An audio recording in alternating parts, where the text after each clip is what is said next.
लीजिए सुनिए मुंशी प्रेमचंद की कहानी मेरी पहली रचना मेरे यानी अंकित सिंह के साथ। उस वक्त मेरी उम्र कोई 13 साल की रही होगी। हिंदी बिल्कुल न जानता था। उर्दू के उपन्यास पढ़ने लिखने का उन्माद था। मौलाना सरर, पंडित रतन नाथ सरसार, मिर्जा रुस्वा, मौलवी मोहम्मद अली हरदोई निवासी उस वक्त के सर्वप्रिय उपन्यासकार थे। इनकी रचनाएं जहाँ मिल जाती स्कूल की याद भूल जाती थी और पुस्तक समाप्त करके ही दम लेता था। उस जमाने में रेनाल्ड के उपन्यासों की धूम थी। उर्दू में उनके अनुवाद धड़ाधड़ निकल रहे थे और हाथों हाथ बिकते थे। मैं भी उनका आशिक था। स्वर्गीय हजरत रियाज ने जो उर्दू के प्रसिद्ध कवि थे और जिनका हाल में देहांत हुआ था, रेनाल्ड की एक रचना का अनुवाद हरम सरा के नाम से किया था। उस जमाने में लखनऊ के साप्ताहिक अवध पंच के संपादक स्वर्गीय मौलाना सज्जाद हुसैन ने, जो रहस्य रस के अमर कलाकार हैं, रेनाल्ड के दूसरे उपन्यास का अनुवाद धोखा या तिलिस्म फानुस के नाम से किया था। ये सारी पुस्तकें मैंने उसी ज़माने में पढ़ी और पंडित रतन नाथ सरसार से तो मुझे तृप्ति न होती थी। उनकी सारी रचनाएं मैंने पढ़ डाली। उन दिनों मेरे पिता गोरखपुर में रहते थे और मैं भी गोरखपुर ही के मिशन स्कूल में 8वीं में पढ़ता था, जो तीसरा दर्जा कहलाता था। रेती पर एक बुक सेलर बुद्धिलाल नाम का रहता था। मैं उसकी दुकान पर जा बैठता था और उसके स्टॉक से उपन्यास ले लेकर पढ़ता था, मगर दुकान पर सारे दिन तो न बैठ सकता था। इसलिए मैं उसकी दुकान से अंग्रेजी पुस्तकों की कुंजियाँ और नोट्स लेकर अपने स्कूल के लड़कों के हाथ बेचा करता था और इसके मुआवजे में दुकान से उपन्यास घर लाकर पढ़ता था। 2-3 वर्षों में मैंने सैकड़ों ही उपन्यास पढ़ डाले होंगे। जब उपन्यासों का स्टॉक समाप्त हो गया तो मैंने नवल किशोर प्रेस से निकले हुए पुराणों के उर्दू अनुवाद भी पढ़े और तिलिस्मी होशरुबा के कई भाग भी पढ़े और इन 17 भागों के उपरांत उसी पुस्तक के अलग अलग प्रसंगों पर 2500 भाग छप चुके थे। इनमें से भी मैंने पढ़े। जिसने इतने बड़े ग्रंथ की रचना की उसकी कल्पना शक्ति कितनी प्रबल होगी, इसका केवल अनुमान किया जा सकता है। कहते हैं यह कथाएं मौलाना फौजी ने अकबर के बिनोदार्थ फारसी में लिखी थी। इनमें कितना सत्य है कह नहीं सकता, लेकिन इतनी बृहद कथा शायद ही संसार की किसी भाषा में हो। पूरी इंसाइक्लोपीडिया समझ लीजिए। एक आदमी तो अपने 60 वर्ष के जीवन में उसकी नकल भी करना चाहे तो नहीं कर सकता, रचना तो दूसरी बात है। उसी ज़माने में मेरे एक नाते के मामू कभी कभी हमारे यहाँ आया करते थे। अधेड़ हो गए थे लेकिन अभी तक बिना ब्याहे थे। पास में थोड़ी सी ज़मीन थी, मकान था, लेकिन घरनी के बिना सब कुछ सूना था। इसलिए घर पर जी नहीं लगता था। नातेदारियों में घुमा करते और सबसे यही आशा रखते थे कि कोई उनका ब्याह करा दे। इसके लिए 100-200 खर्च करने को भी तैयार थे। क्यों उनका ब्याह नहीं हुआ यह आश्चर्य था। अच्छे खासे हृष्ट पुष्ट आदमी थे, बड़ी बड़ी मूछें, औसत कद, सांवला रंग, गांजा पीते थे जिससे आंखें लाल रहती थीं। अपने ढंग के धर्मनिष्ठ भी थे। शिव जी को रोज जल चढ़ाते थे और मांस मछली नहीं खाते थे। आखिर एक बार उन्होंने भी वही किया जो बिना ब्याहे लोग अक्सर किया करते हैं। एक चमारिन के नयन बाणों से घायल हो गए। वह उनके यहाँ गोबर पाथने, बैलों को सानी पानी देने और इसी तरह के दूसरे फुटकर कामों के लिए नौकर थी। जवान थी, छबीली थी और अपने वर्ग की अन्य रमणियों की भांति प्रसन्न मुख और विनोदनी थी। एक समय सखी सुवरी सुंदरी वाली बात थी।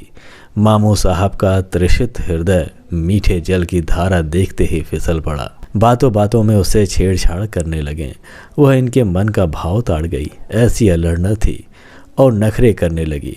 केसों में तेल भी पड़ने लगे, चाहे सरसों का ही क्यों न हो। आंखों में काजल भी चमका, ओठों पर मिस्सी भी आई और काम में ढिलाई भी शुरू हुई। कभी दोपहर को आई और झलक दिखाकर चली गई, कभी सांझ को आई और एक तीर चलाकर चली गई।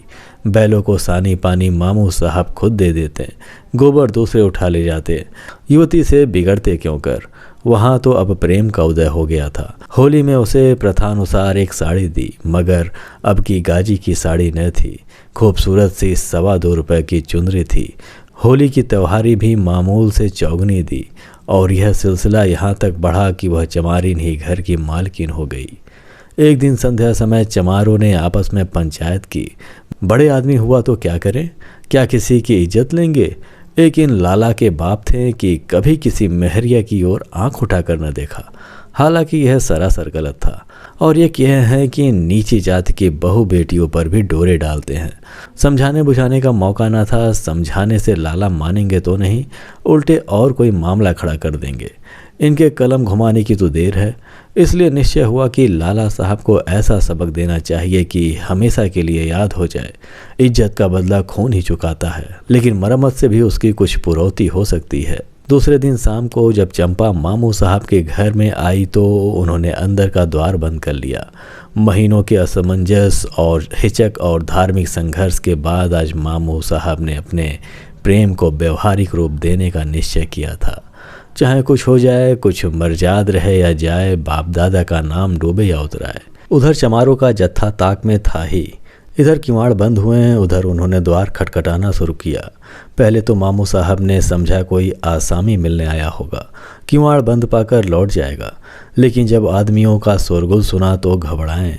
जाकर किवाड़ों की दराज से झांका, कोई 20-25 चमार लाठियां लिए द्वार रोके खड़े किवाड़ों को तोड़ने की चेष्टा कर रहे थे।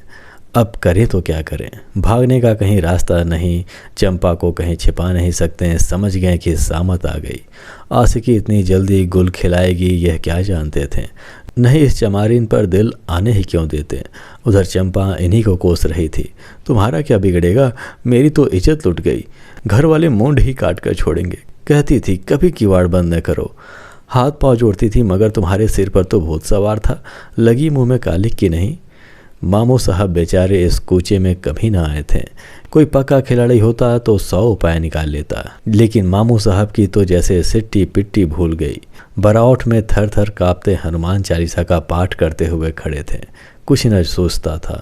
और उधर द्वार पर कोलाहल बढ़ता जा रहा था, यहाँ तक कि सारा गांव जमा हो गया। बाभन, ठाकुर, कायस्थ सभी तमाशा देखने और हाथ की खुजली मिटाने के लिए आ पहुँचे। इससे ज़्यादा मनोरंजक और स्फूर्तिवर्धक तमाशा और क्या होगा कि एक मर्द एक औरत के साथ घर में बंद पाया जाए, फिर वह चाहे कितना है प्रतिष्ठित और विनम्र क्यों न हो, जनता उसे किसी तरह क्षमा नहीं कर सकती। बढ़ई बुलाया गया, किवाड़ फाड़े गए और मामू साहब भूसे की कोठरी में छिपे हुए मिले। चंपा आंगन में खड़ी रो रही थी, द्वार खुलते ही भागी। कोई उससे नहीं बोला। मामू साहब भागकर कहाँ जाते, वह जानते थे उनके लिए भागने का रास्ता नहीं है। मार खाने के लिए तैयार बैठे थे। मार पड़ने लगी और बेभाव पड़ने लगी। जिसके हाथ जो कुछ लगा, जूता, छड़ी, छाता, लात, घूसा, अस्त्र चले। यहाँ तक मामू साहब बेहोश हो गए और लोगों ने उन्हें मुर्दा समझकर छोड़ दिया। अब इतनी दुर्गति के बाद वह बच भी गए तो गांव में नहीं रह सकते और उनकी ज़मीन पट्टीदारों के हाथ आएगी। इस दुर्घटना की खबर उड़ते उड़ते हमारे यहाँ भी पहुँची। मैंने भी उसका खूब आनंद उठाया। पिटते समय उनकी रूपरेखा कैसी रही होगी इसकी कल्पना करके मुझे खूब हंसी आई। 1 महीने तक तो वह हल्दी और गुड़ पीते रहें। ज्यों ही चलने फिरने लायक हुए हमारे यहाँ आए। यहाँ अपने गांव वालों पर डांके का इस्तगासा दायर करना चाहते थे। अगर उन्होंने कुछ दीनता दिखाई होती तो शायद मुझे हमदर्दी हो जाती, लेकिन उनका वही दमखम था। मुझे खेलते या उपन्यास पढ़ते देखकर बिगड़ना और रौब जमाना और पिताजी से शिकायत करने की धमकी देना, यह अब मैं क्यों सहने लगा था। अब तो मेरे पास उन्हें नीचा दिखाने के लिए काफ़ी मसाला था। आखिर एक दिन मैंने यही सारी दुर्घटना एक नाटक के रूप में लिख डाली और अपने मित्र को सुनाया। सब के सब खूब हंसे। मेरा साहस बढ़ा। मैंने उसे साफ साफ लिखकर वह कापी मामू साहब के सिरहाने रख दी और स्कूल चला गया। दिन में कुछ डरता भी था, कुछ खुश भी था और कुछ घबराया हुआ भी था। सबसे बड़ा कुतूहल ये था कि ड्रामा पढ़कर मामू साहब क्या कहते हैं। स्कूल में जीने लगता था, दिल उधर ही टंगा हुआ था। छुट्टी होते ही घर चला गया, मगर द्वार के समीप आकर पाँव रुक गए।